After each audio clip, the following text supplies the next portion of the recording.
Quel silence religieux. Bonsoir. Alors, nous nous retrouvons pour la 3e ou 4e année dans le cadre des festivals Les Rencontres 7e Art Lausanne, qui a débuté aujourd'hui. Je sors d'une projection qui était la projection de l'ouverture du festival avec Jeremy Irons qui était là. Très beau moment. On est très émus. Et c'est magnifique de vous voir dans cette merveilleuse maison, la maison de la littérature et de l'écriture. Donc ce soir, dans le cadre de l'exposition Colette, nous allons faire une lecture, des extraits choisis. Et c'est Emmanuelle Devos. Vous allez entendre sa voix magnifique. C'est une actrice magnifique. On a eu la chance de jouer ensemble dans un film peut-être que vous connaissez. Il s'appelle Bienvenue en Suisse. C'est marrant, chaque fois que je dis Bienvenue en Suisse, on rit. En tout cas, voilà, pour vous dire que j'aime beaucoup Emmanuelle et je suis absolument ravi d'assister avec vous à cette lecture. Donc, Emmanuelle.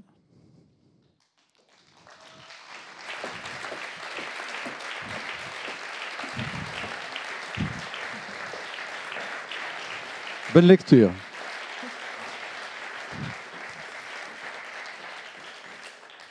Bonsoir.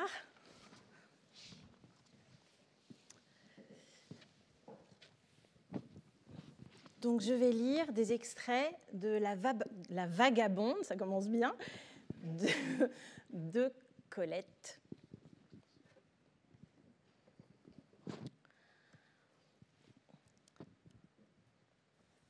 « 10h30.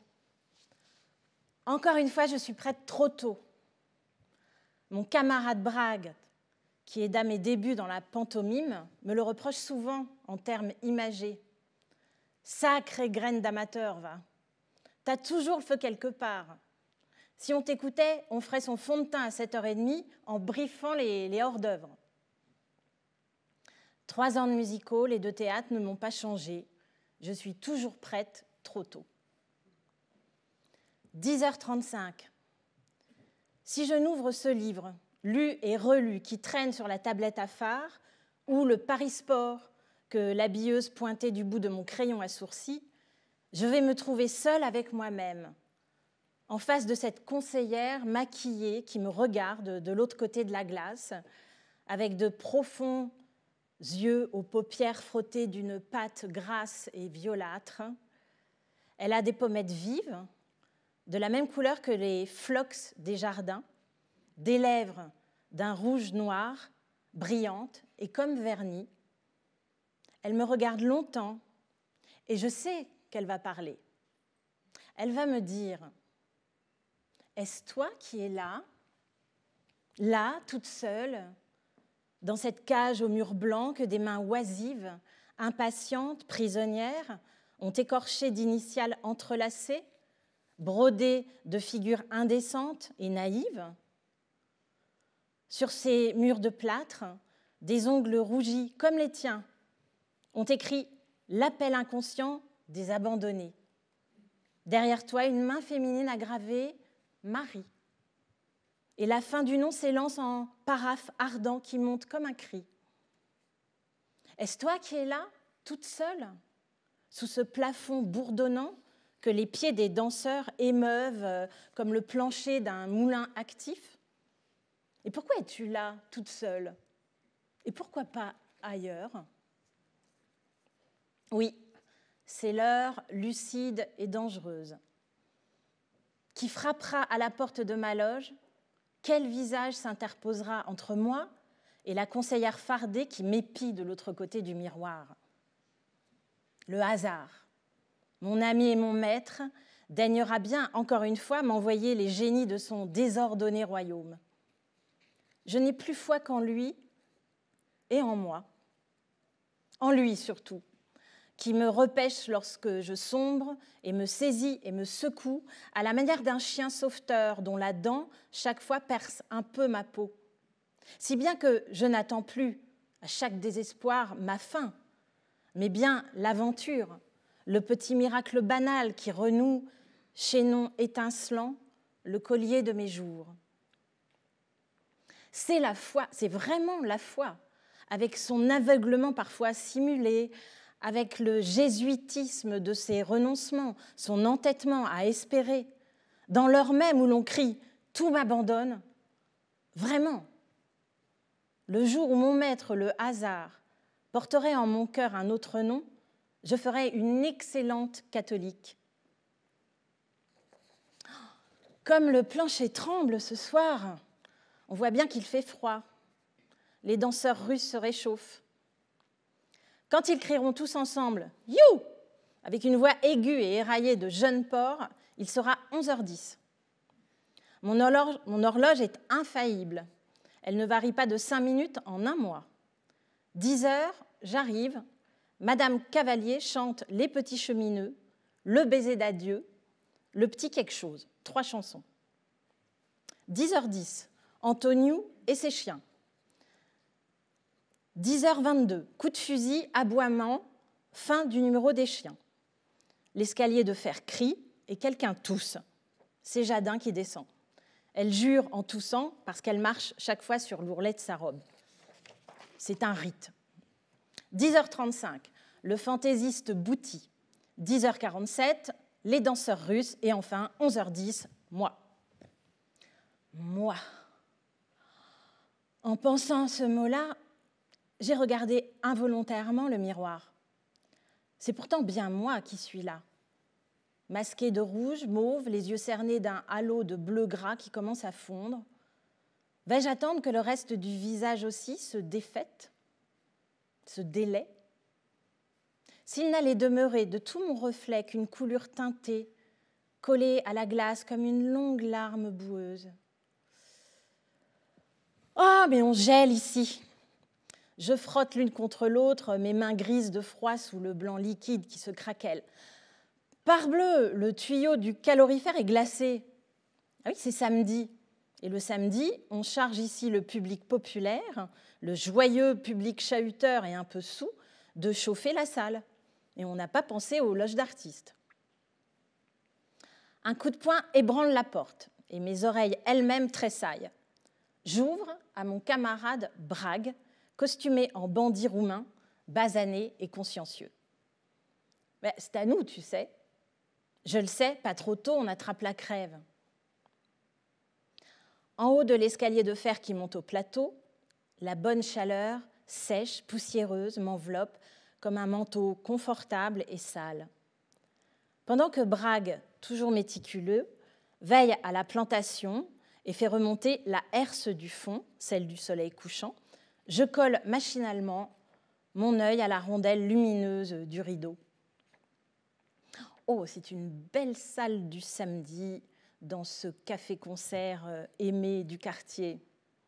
Une salle noire que les projecteurs ne suffisent pas à éclairer et vous donneriez 100 sous pour trouver un col de chemise. Du 10e rang des fauteuils à la 2e galerie, une fumée rousse plane sur tout cela, portant l'affreuse odeur du tabac froid et du cigare à 2 ronds qu'on fume trop loin. En revanche, les avant-scènes ont l'air de 4 jardinières. Ah, c'est un beau samedi. Mais selon la forte expression de la petite Jadin, je m'en fiche, je ne touche pas sur la recette. Dès les premières mesures de notre ouverture, je me sens soulagée, engrainée, devenue légère et irresponsable. Accoudée au balcon de toile, je considère d'un œil serein la couche poudreuse, crotte des chaussures, poussière, poils de chien, résine écrasée qui couvre le parquet où se traîneront tout à l'heure mes genoux nus. Et je respire un rouge géranium artificiel. Dès cette minute, je ne m'appartiens plus, tout va bien. Je sais que je ne tomberai pas en dansant, que mon talon n'accrochera pas l'ourlet de ma jupe, que je croulerai brutalisée par Brague sans pourtant m'écorcher les coudes ni m'aplatir le nez. J'entendrai vaguement, sans perdre mon sérieux, le petit machiniste qui, au moment le plus dramatique, imite des bruits de paix derrière le portant pour nous faire rire. La brutale lumière me porte, la musique régit mes gestes, une discipline mystérieuse m'asservit et me protège. Tout va bien. Tout va très bien. Notre noir public du samedi nous a récompensés par un tumulte où il y avait des bravos, des sifflets, des cris, des obscénités cordiales. Et j'ai reçu, bien asséné sur le coin de la bouche, un petit paquet de ces œillets à 2 sous, des œillets blancs anémiques que la marchande de fleurs au panier baigne pour les teindre dans une eau carminée. Je l'emporte au revers de ma jaquette. Il sent le poivre et le chien mouillé. Seule, j'ai l'air de m'en plaindre, vraiment. Si tu vis toute seule, m'a dit Brague, c'est parce que tu le veux bien, n'est-ce pas? Certes, je le veux bien, et même je le veux tout court. Seulement voilà, il y a des jours où la solitude, pour un être de mon âge, est un vin grisant qui vous saoule de liberté, et d'autres jours où c'est un tonique amer, et d'autres jours où c'est un poison qui vous jette la tête au mur. Ce soir, je voudrais bien ne pas choisir. Je voudrais me contenter d'hésiter et ne pas pouvoir dire si le frisson qui me prendra en glissant entre mes draps froids sera de peur ou d'aise. Seule, et depuis longtemps, car je cède maintenant à l'habitude du soliloque, de la conversation avec la chienne, le feu, avec mon image. C'est une manie qui vient aux reclus, aux vieux prisonniers. Mais moi, je suis libre. Et si je me parle en dedans, c'est par besoin littéraire de rythmer, de rédiger ma pensée. J'ai devant moi, de l'autre côté du miroir, dans la mystérieuse chambre des reflets, l'image d'une femme de lettres qui a mal tourné. On dit aussi de moi que je fais du théâtre. Mais on ne m'appelle jamais actrice. Pourquoi? Nuance subtile, refus poli de la part du public et de mes amis eux-mêmes de me donner un grade dans cette carrière que j'ai pourtant choisie. Une femme de lettres qui a mal tourné. Voilà ce que je dois pour tous demeurer, moi qui n'écris plus, moi qui me refuse le plaisir, le luxe d'écrire. Écrire. Mais pourquoi écrire? Pouvoir écrire. Cela signifie la longue rêverie devant la feuille blanche, le griffonnage inconscient, les jeux de la plume qui tourne en rond autour d'une tache d'encre, qui mordit le mot imparfait, le griffe, le hérisse de fléchettes, l'orne d'antennes, de pattes, jusqu'à ce qu'il perde sa figure lisible de mots, muet en insecte fantastique, envolé en papillon fée. Écrire. C'est le regard accroché, hypnotisé par le reflet de la fenêtre dans l'encrier d'argent, la fièvre divine qui monte aux joues, au front, tandis qu'une bienheureuse mort glace sur le papier la main qui écrit. Cela veut dire aussi l'oubli de l'heure, la paresse au creux du divan, la débauche d'invention, d'où l'on sort courbattu, abêti, mais déjà récompensé et porteur de trésors qu'on décharge lentement sur la feuille vierge dans le petit cirque de lumière qui s'abrite sous la lampe. Écrire, verser avec rage toute la sincérité de soi sur le papier tentateur, si vite que parfois la main lutte et renacle, surmenée par le Dieu impatient qui la guide, et retrouver le lendemain, à la place du rameau d'or miraculeusement éclos en une heure flamboyante, une ronce sèche, une fleur avortée. Écrire, plaisir et souffrance d'oisif, écrire. J'éprouve bien de loin en loin le besoin, vif comme la soif en été, de noter, de peindre. Je prends encore la plume pour commencer le jeu périlleux et décevant, pour saisir et fixer sous la pointe double et ployante le chatoyant, le fugace, le passionnant adjectif. Ce n'est qu'une courte crise, la démangeaison d'une cicatrice. Et puis, il faut trop de temps pour écrire. Et puis, je ne suis pas Balzac, moi.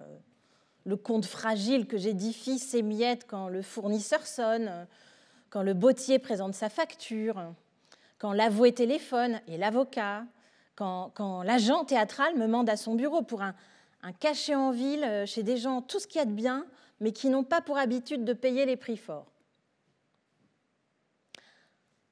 Or, depuis que je vis seule, il a fallu vivre d'abord, divorcer ensuite, et puis continuer à vivre.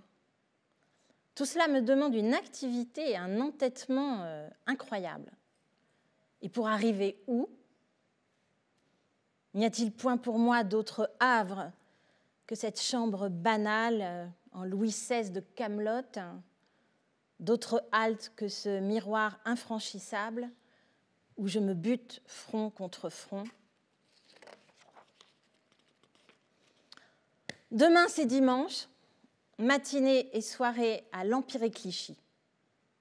2 heures déjà. C'est l'heure de dormir pour une femme de lettres qui a mal tourné.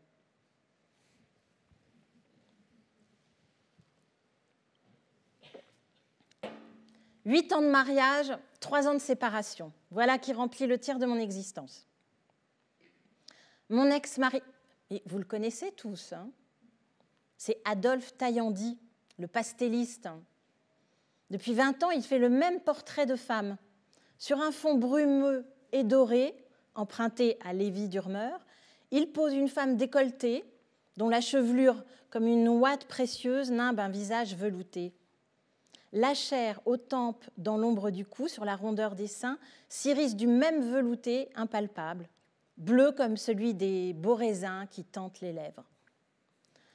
Potel et Chabot ne font pas mieux, a dit un jour Forain devant un pastel de mon mari. Que, à part son fameux velouté, je ne crois pas qu'Adolphe Taillandy ait du talent. Mais je reconnais volontiers que ces portraits sont, pour les femmes surtout, irrésistibles. D'abord, il voit blond, résolument. La chevelure même de Madame de Guimont-Fautru, cette sèche brune, il l'apparaît de reflets sanguins et dorés, venus on ne sait d'où, et qui font d'elle, répandue sur sa mate figure, sur son nez, une orgiaque vénitienne. Taillandy a fait mon portrait aussi, autrefois. On ne sait plus que c'est moi, cette petite bacchante au nez lumineux qui porte sur le milieu du visage sa tache de soleil comme un masque de nacre. Et je me souviens encore de ma surprise à me découvrir si blonde. Je me souviens aussi du succès de ce pastel et de ceux qui le suivirent. Il y eut le portrait de Madame de Guimont-Fautru, de la baronne Avelot, de Madame de Chalice, de Madame Robert Durand, de la cantatrice Jeanne Doré. Puis, nous arrivons à ceux moins illustres à cause de l'anonymat des modèles, de Mademoiselle J.R., de Mademoiselle S.S., de Madame U, de Madame Van O, de Mrs. F.W. C'était l'époque où Adolphe Taillandy, avec ce cynisme de bel homme qui lui va si bien, déclarait « Je ne veux pour modèle que mes maîtresses et pour mes maîtresses que mes modèles ». Je ne lui ai pas connu, pour ma part, d'autre génie que celui du mensonge. Aucune femme, aucune de ces femmes n'a dû autant que moi apprécier, admirer, craindre et maudire sa fureur du mensonge. Adolphe Taillandy mentait avec fièvre, avec volupté, inlassablement, presque involontairement. Pour lui, l'adultère n'était qu'une des formes, et non la plus délectable, du mensonge. Il fleurissait en mensonge avec une force, une variété, une prodigalité que l'âge n'a point épuisée. En même temps qu'il ciselait l'ingénieuse traîtrise, agencée avec 1000 soins, parée de toutes les recherches d'une fourberie magistrale, je lui voyais gaspiller sa fougue astucieuse en imposture grossière, superflue, goujate, en conte enfantin et presque imbécile. Je l'ai rencontré, épousé, j'ai vécu avec lui pendant plus de 8 ans. Et que sais-je de lui? qu'il fait des pastels et qu'il a des maîtresses. Ah, je sais encore qu'il réalise quotidiennement ce prodige déconcertant d'être, pour celui-ci, un bûcheur qui ne songe qu'à son métier, pour celle-là, un ruffian séduisant et sans scrupule, pour celle-ci, un paternel amant qui mêle à une toquade brève un joli ragoût d'inceste, pour cet autre, l'artiste las, désabusé, vieillissant, qui part son automne d'une idylle délicate. Il y a même celle pour qui on est tout uniment un bon libertin encore solide et paillard à souhait. Et puis, il y a la dinde bien née et bien éprise, qu'Adolphe Taillandy cingle, tourmente, dédaigne, reprend avec toute la cruauté littéraire d'un artiste de roman mondain. Le même Taillandy s'insinue, sans transition, dans la peau de l'artiste, non moins conventionnel, mais plus démodé, qui, pour vaincre les dernières résistances d'une petite dame mariée et mère de 2 enfants, jette ses crayons, déchire son esquisse, pleure de vraies larmes qui mouillent sa moustache à la Guillaume II et prend son feutre espagnol pour courir vers la Seine. Il y a encore bien d'autres Taillandy que je ne connaîtrai jamais, sans parler de l'un des plus terribles, le Taillandy homme d'affaires, le Taillandy manieur et escamoteur d'argent, cynique et brutal, plat et fuyant selon les besoins de l'affaire. Et parmi tous ces hommes-là, où est le vrai ? Je déclare humblement que je n'en sais rien. Mais je crois qu'il n'y a pas de vrai Taillandy. Ce Balzacien, génie du mensonge, a cessé brusquement un jour de me désespérer et même de m'intriguer. Il fut autrefois pour moi une sorte de Machiavel épouvantable. Ce n'était peut-être que Frégoli. D'ailleurs, il continue. Quelquefois, je songe avec une tiède commisération à sa seconde femme. Digère-t-elle encore, béate, éprise, ce qu'elle nomme sa victoire sur moi ? Non, non. À cette heure, elle commence à découvrir, horrifiée, terrifiée, impuissante, celui qu'elle a épousé.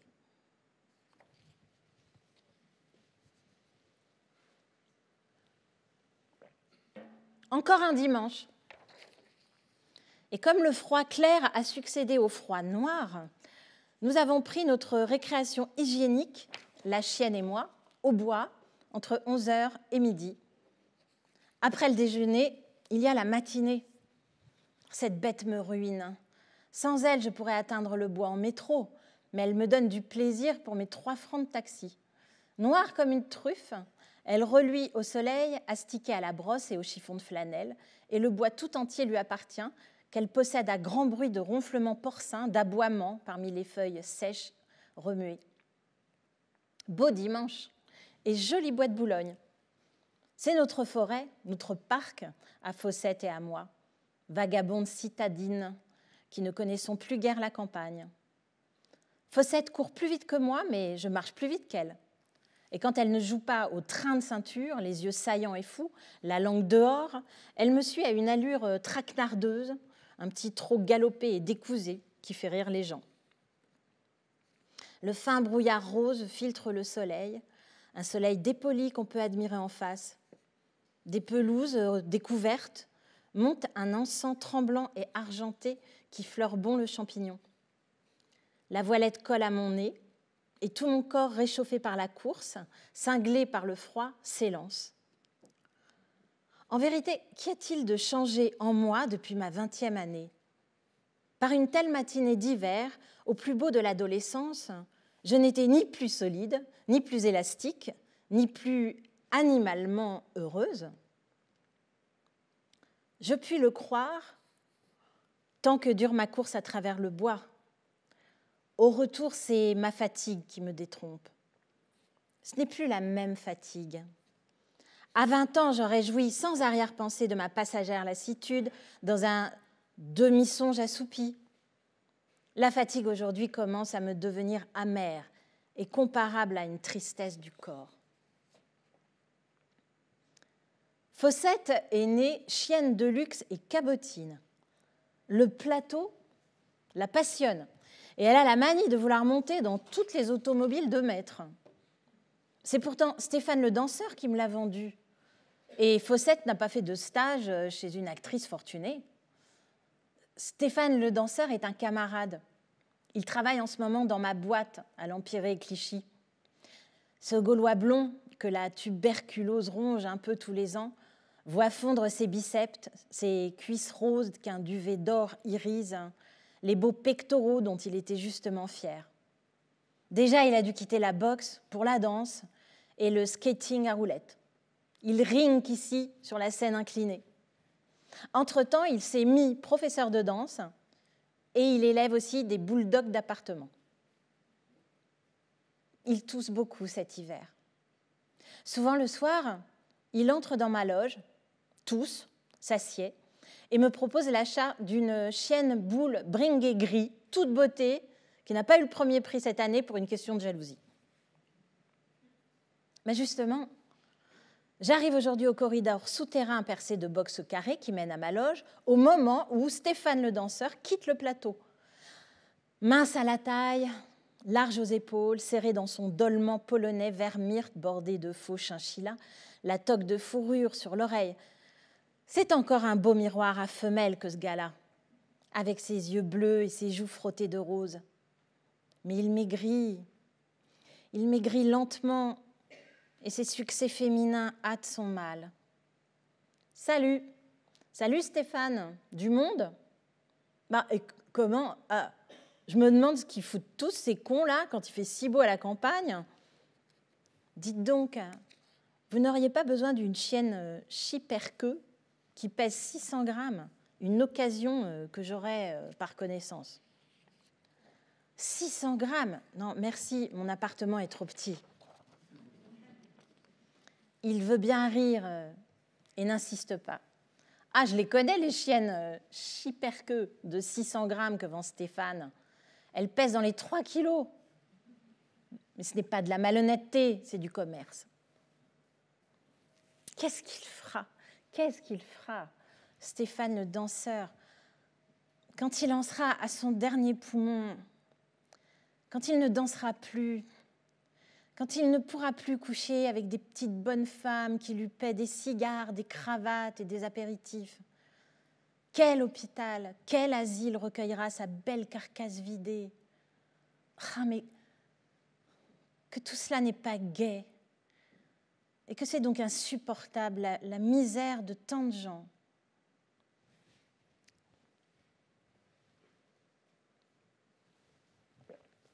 J'ai un amoureux.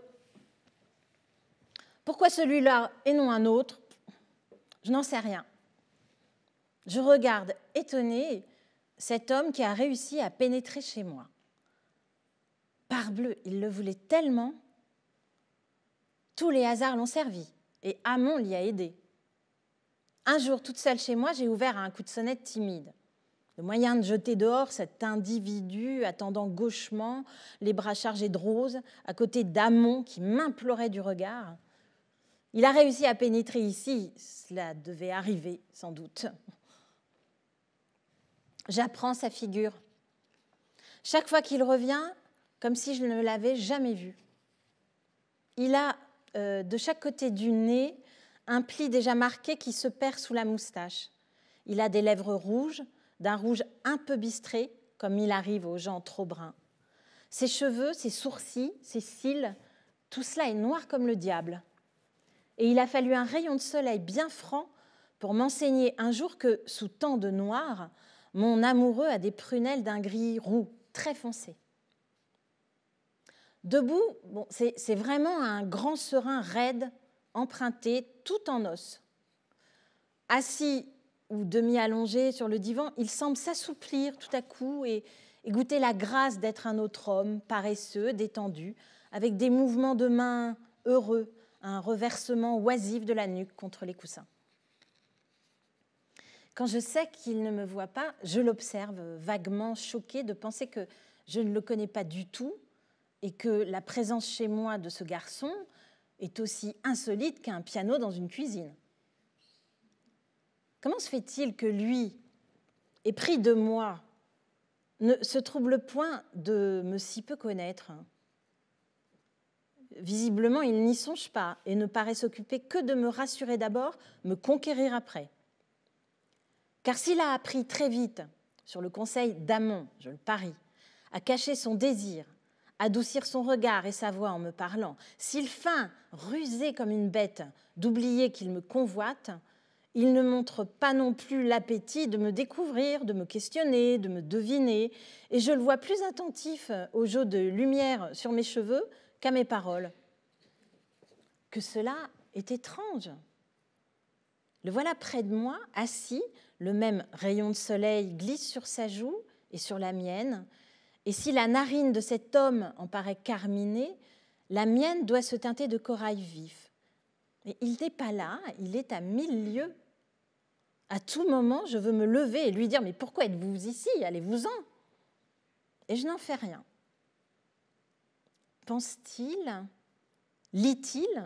Travaille-t-il ? Je crois qu'il appartient à la catégorie nombreuse, assez banale, qui s'intéresse à tout et ne fiche rien. Point d'esprit, une certaine rapidité de compréhension, un vocabulaire très suffisant que rehausse une belle voix étoffée, cette facilité au rire, à la gaieté enfantine qu'on peut remarquer chez tant d'hommes. Voilà mon amoureux. Bon, pour ne mentir en rien, mentionnons ce qui me plaît le mieux en lui.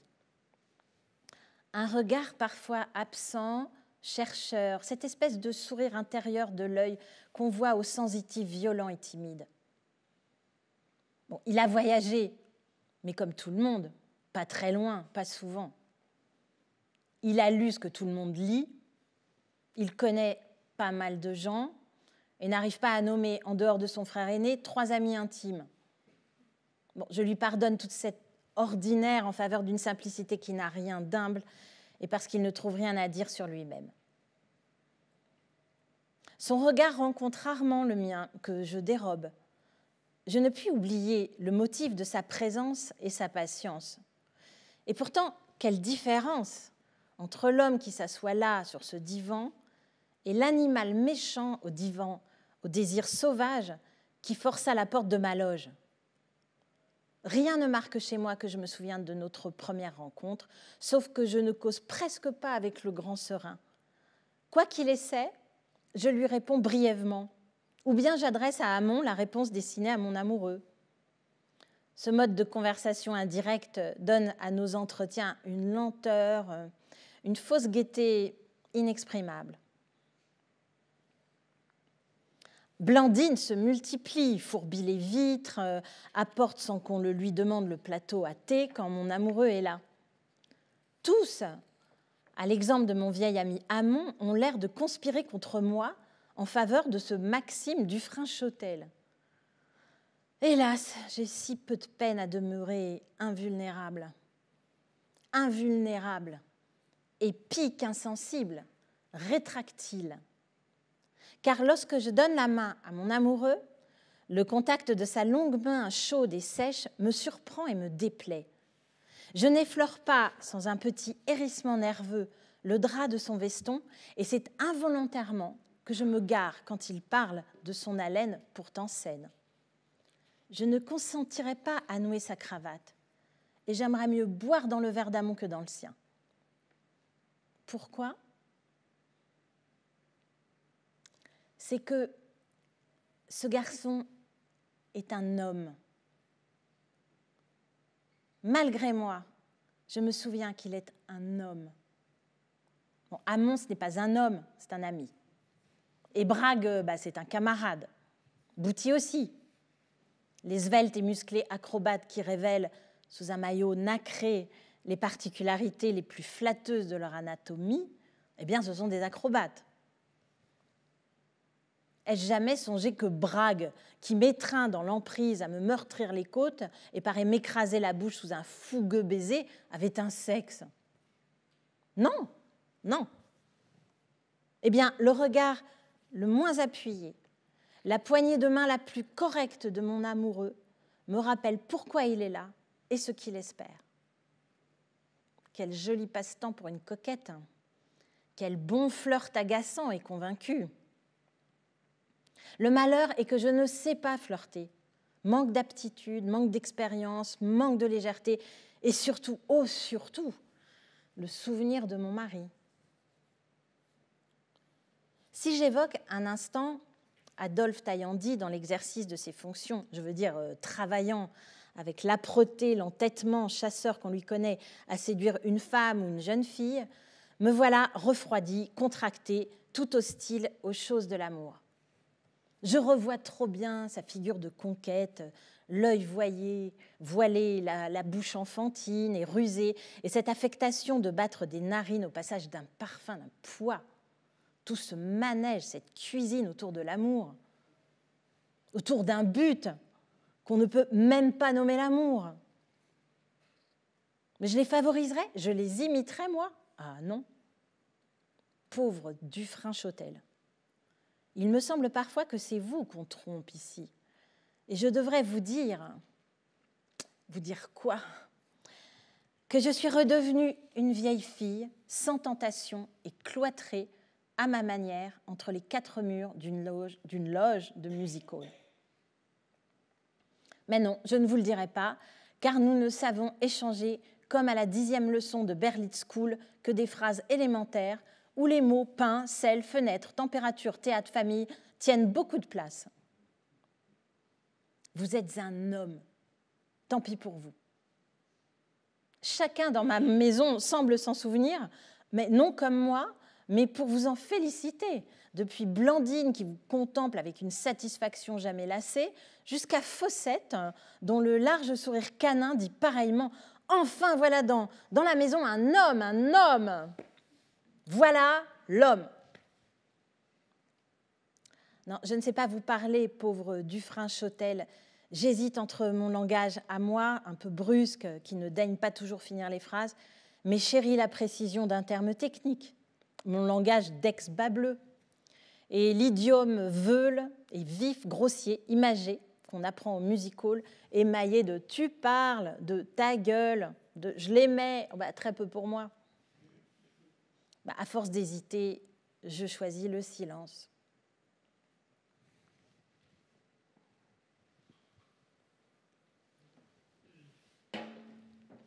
Quand tu voudras, tu sais, hein.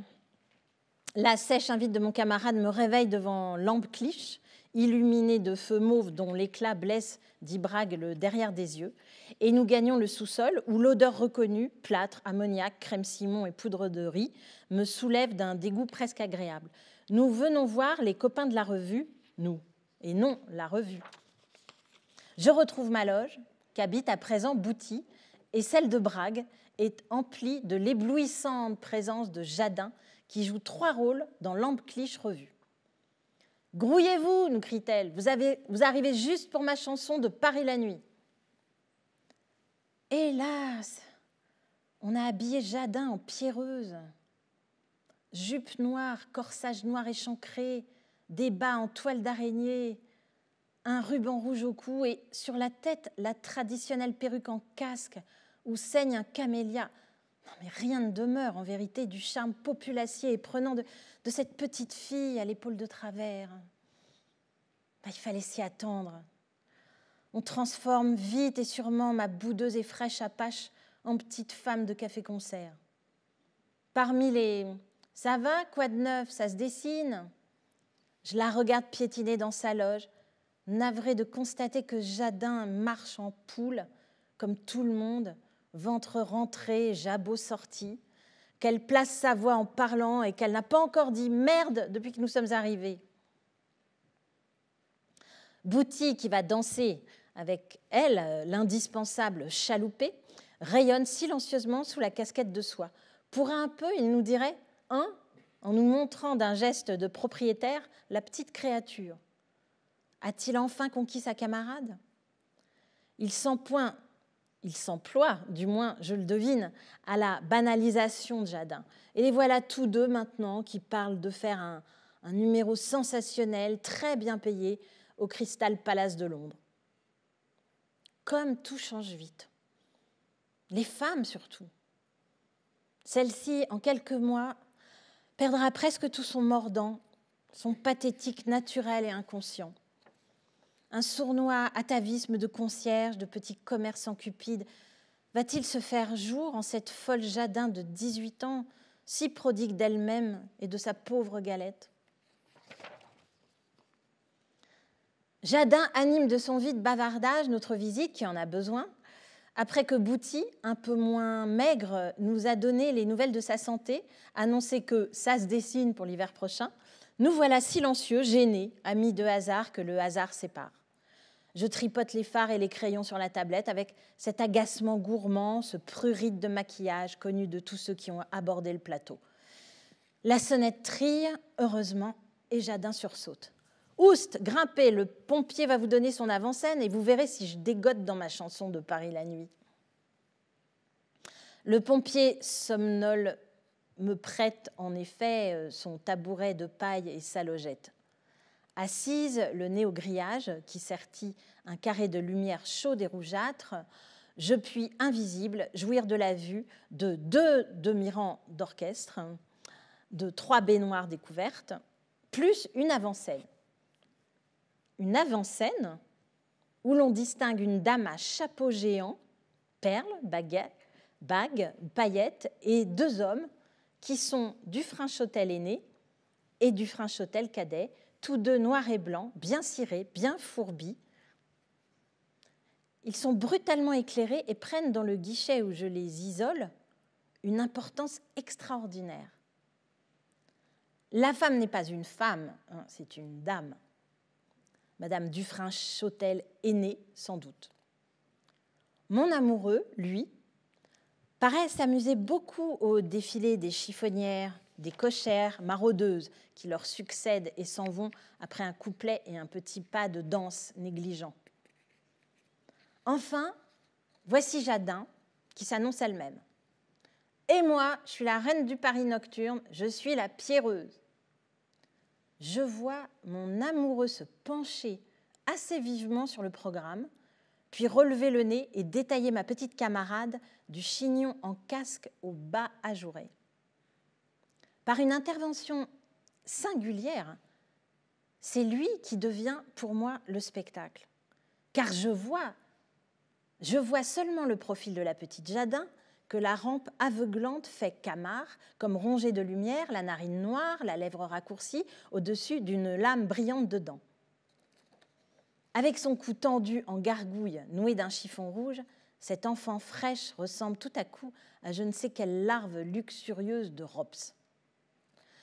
Lorsque son couplet finit, elle revient saluer 2 fois, les talons joints, les doigts aux lèvres.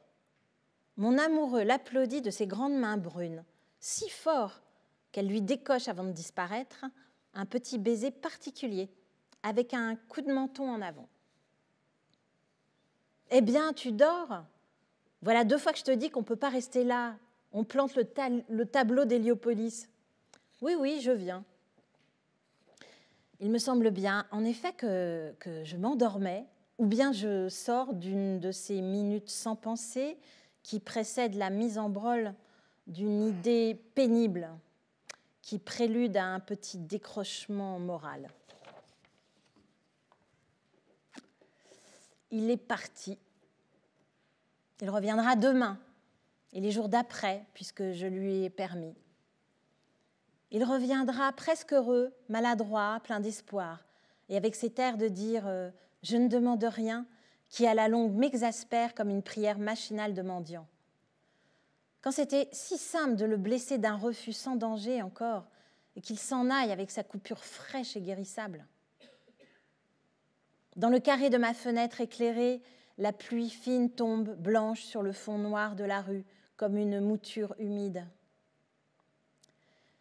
J'ai cédé, je l'avoue, j'ai cédé en permettant à cet homme de revenir demain au désir de conserver en lui non un amoureux, non un ami, mais un avide spectateur de ma vie et de ma personne. Il faut terriblement vieillir, m'a dit un jour Margot, pour renoncer à la vanité de vivre devant quelqu'un. Pourrais-je sincèrement affirmer que, depuis quelques semaines, je ne me complais pas à l'attention de ce spectateur passionné. Je lui ai refusé mon plus vif regard, mon plus libre sourire.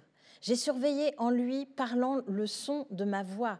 Je lui ai fermé tout mon visage, mais n'était-ce pas pour qu'il constatât, chagrin, maté, que toutes mes réticences lui étaient adressées, que je prenais la peine pour lui d'exister moins? Il n'y a pas de déguisement sans coquetterie, et il faut autant de soin, autant de vigilance pour s'enlaidir à toute heure que pour se parer. Si mon amoureux, dans l'ombre, guette ma fenêtre ouverte, qu'il soit fier. Je ne le regrette point, je ne le souhaite point, mais je pense à lui. Je pense à lui comme je me mesurerais ma première défaite. La première, non, la seconde. Il y a eu un soir, mais quel souvenir empoisonné, et je le maudis de ressusciter à cette heure. Un soir où je m'accoudais ainsi, penchée sur un jardin invisible, mes cheveux très longs pendaient comme une corde de soie hors du balcon. La certitude de l'amour venait de s'abattre sur moi et, loin d'en faiblir ma force adolescente, la portait orgueilleusement. Ni le doute, ni la mélancolie, même la plus suave, n'assagirent cette nuit triomphale et solitaire couronnée de glycine et de roses. Cette aveugle, cette innocente exaltation. Qu'en a-t-il fait, l'homme qui la suscitait? Fermons la fenêtre, fermons la fenêtre. Je tremble trop de voir monter, à travers le voile de la pluie, un jardin provincial, vert et noir, argenté par la lune levante, où passe l'ombre d'une jeune fille qui enroule rêveusement sa longue tresse à son poignet comme une couleuvre paraissante.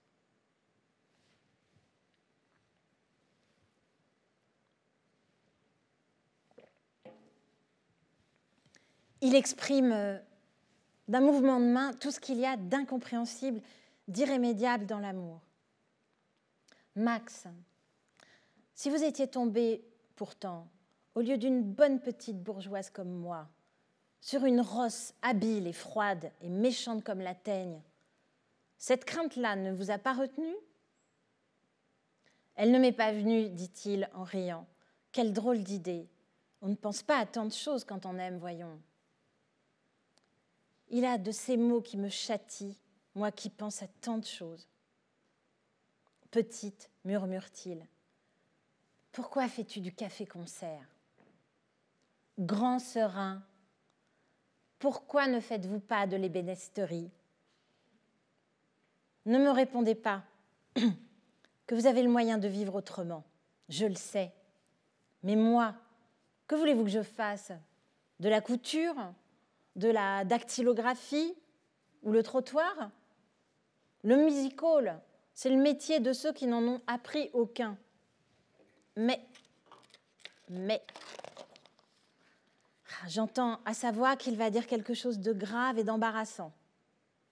Je relève ma tête qui reposait sur son épaule et j'observe attentivement ce visage au nez droit et dru, les farouches sourcils qui abritent les yeux tendres, la moustache dure où se cache une bouche aux lèvres habiles. Mais chérie, vous n'avez plus besoin du music-hall, puisque je suis là et que... Je le presse de se taire, agité, presque effrayé. Oui, il est là, prêt à toutes les générosités. Mais cela ne me concerne pas. Je ne veux pas que cela me concerne. Je ne parviens pas à tirer, du fait que mon ami est riche, une conclusion personnelle. Je n'arrive pas à lui ménager dans mon avenir la place qu'il ambitionne. Cela viendra sans doute, je m'y habituerai. Et je ne demande pas mieux que de mêler ma bouche à la sienne et d'éprouver par avance que je lui appartiens. Et je ne puis associer sa vie à ma vie. S'il m'annonçait « je me marie », il me semble que je lui répondrais poliment « toutes mes félicitations », en pensant au fond de moi « mais ça ne me regarde pas ». Et pourtant, je n'aimais guère il y a 15 jours, qu'il détailla avec tant de complaisance la petite Jeannin. Complications sentimentales, chichi, coupage de cheveux en 4, soliloque psychologique. Dieu, que je suis ridicule. Est-ce qu'au fond, ce ne serait pas plus honnête et plus digne d'une amoureuse de lui répondre « Mais oui, tu es là, puisqu'on s'aime, c'est à toi que je demande tout. C'est si simple. Si je t'aime vraiment, tu me dois tout, et le pain impur est celui qui ne me vient pas de ta main. » C'est très bien ce que je pense là. Je devrais le dire tout haut, au lieu de me taire câlinement en frottant ma joue contre la joue rasée de mon ami, qui est douce à la façon d'une pierre ponce très douce. Le crépuscule cache mon visage hâtivement réparé et je tolère qu'assise sur ses genoux, il boive sur mes lèvres mon haleine encore saccadée des sanglots de tout à l'heure. Je baise au passage une de ses mains qui descend de mon front à ma gorge. Je retombe entre ses bras à l'état de victime choyée qui se plaint à mi-voix de ce qu'elle ne veut ni ne peut empêcher. Mais soudain, je me lève d'un bond, je lutte quelques secondes contre lui sans rien dire, je réussis à m'échapper en criant « non ». J'ai bien failli me laisser surprendre là, sur ce coin de divan. Sa tentative a été si rapide et si habile. Hors d'atteinte, je le regarde sans colère et ne lui adresse que ce reproche. « Pourquoi avez-vous fait cela, Max ? Comme c'est méchant. » Il se traîne vers moi, obéissant, repentant, bouscule au passage une petite table et des sièges avec des pardons, frais-plus, chéris, c'est si dur d'attendre, dont il exagère un peu la supplication enfantine. Je ne distingue plus bien ses traits, car la nuit tombe. Mais j'ai deviné tout à l'heure, sous la brusquerie de l'essai, autant de calculs que d'emballement. Tu serais prise. Tu n'irais plus courir toute seule sur les routes. Pauvre Max, lui dis-je doucement. Vous vous moquez de moi, dites, j'ai été ridicule. Il s'humilie gentiment, avec adresse. Il veut ramener ma pensée sur le geste lui-même et m'empêcher ainsi de songer à ses motifs véritables. Et je mens un tout petit peu pour le rassurer. Non, je ne me moque pas de vous, Max. Il n'y a guère d'hommes, vous savez, qui se risqueraient à se jeter comme vous, grand diable, sur une femme sans y laisser tout leur prestige. C'est votre dégaine de paysan qui vous sauve et vos yeux de loup amoureux. Vous aviez l'air d'un tâcheron qui rentre du travail à la nuit tombante et qui renverse une fille au bord de la route. Je le quitte pour refaire à mes yeux le cerne bleuâtre qui les veloute et les moire, pour mettre un manteau, pour épingler sur ma tête un de ces profonds chapeaux dont la forme, les nuances bien choisies rappellent à Max les fleurs animées de champs fleuris, ces petites fées fleurs coiffées d'un pavot retourné, d'une cloche de muguet, d'un grand iris aux pétales retombants. Nous allons partir, tous deux, et rouler doucement en automobile dans l'obscurité du bois. Ces promenades du soir me sont chères, pendant lesquelles je tiens dans l'ombre la main de mon ami pour savoir qu'il est là, pour qu'il sache que je suis là. Je puis alors fermer les yeux et rêver que je pars avec lui pour un pays inconnu où je n'aurai pas de passé, pas de nom, où je renaîtrai avec un visage nouveau et un cœur ignorant.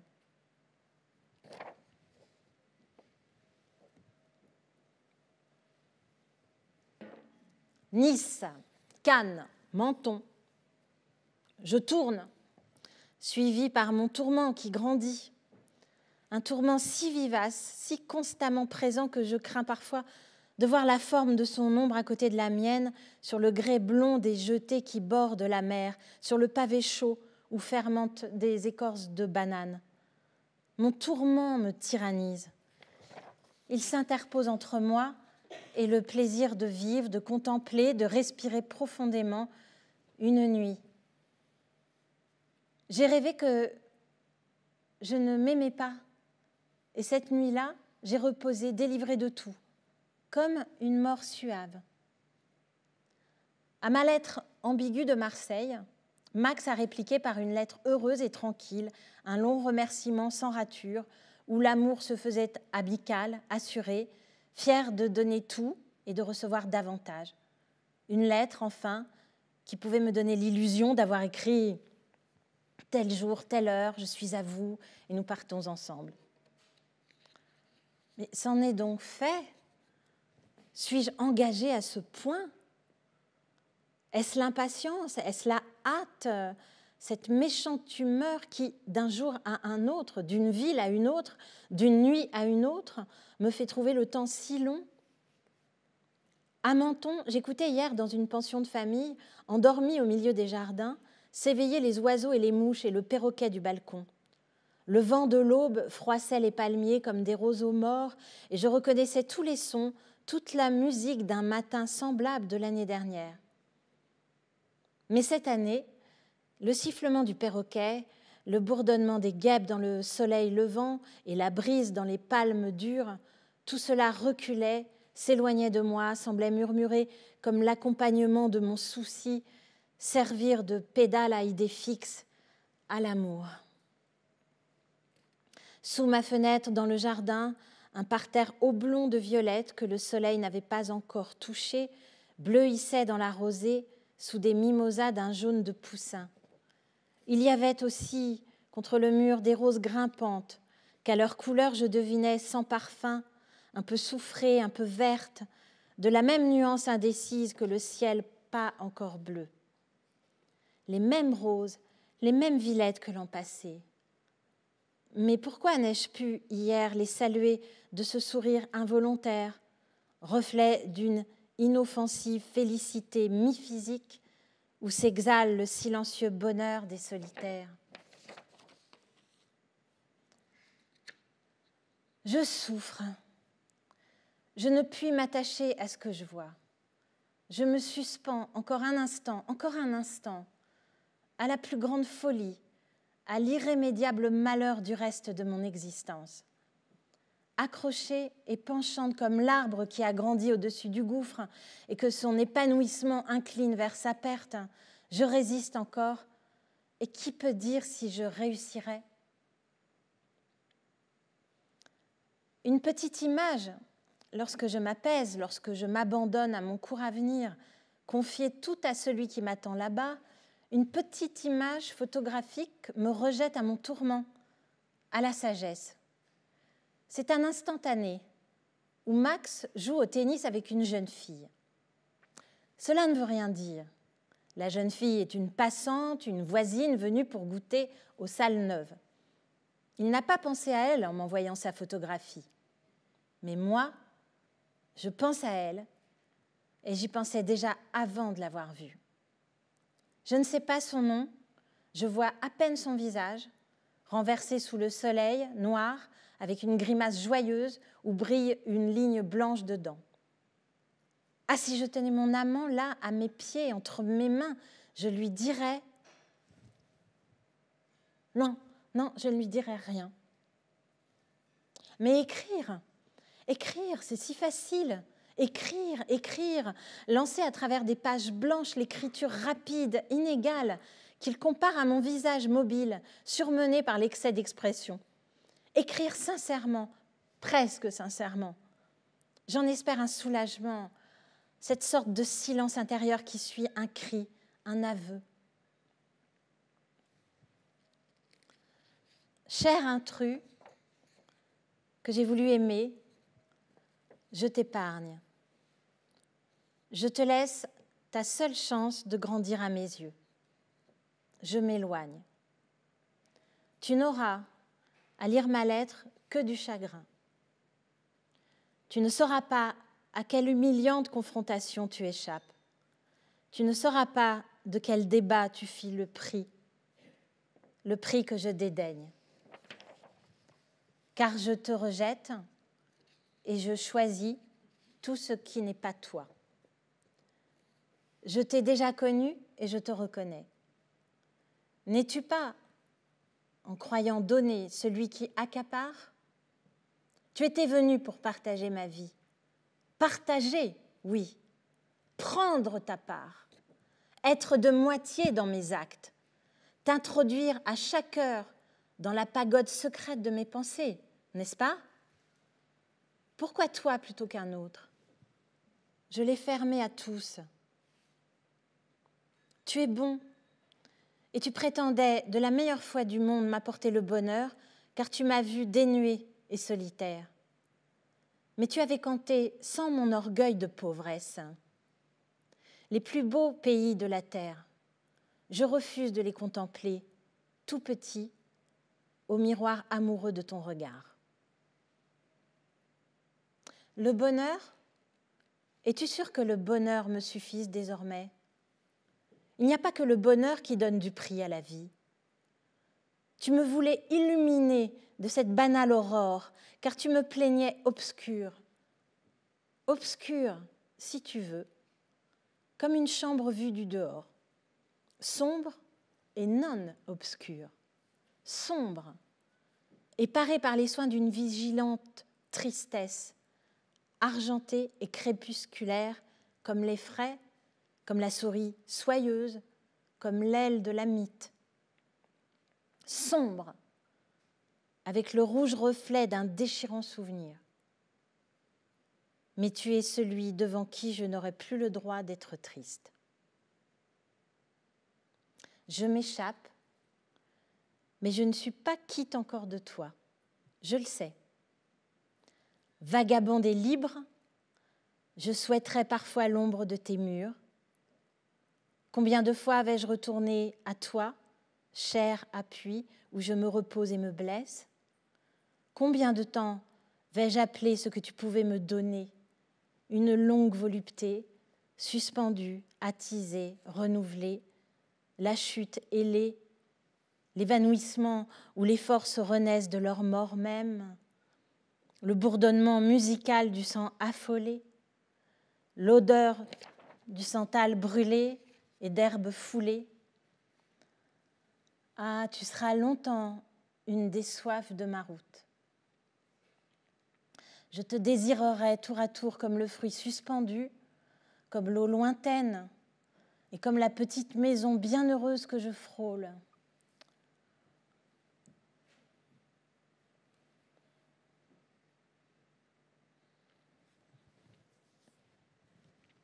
Je laisse à chaque lieu de mes désirs errants 1000 et 1000 ombres à ma ressemblance.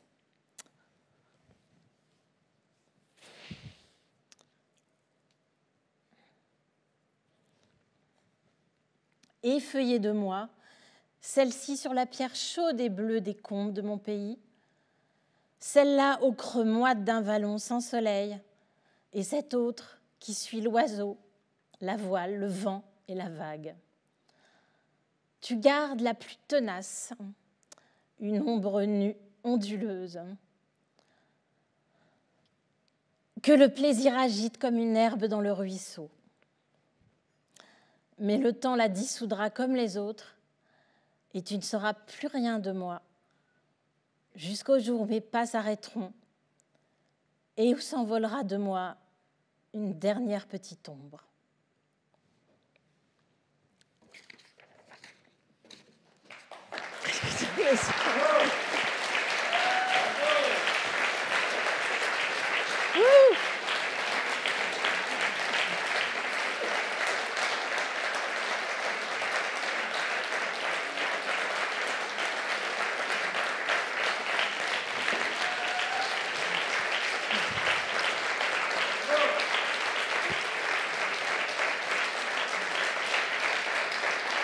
Merci.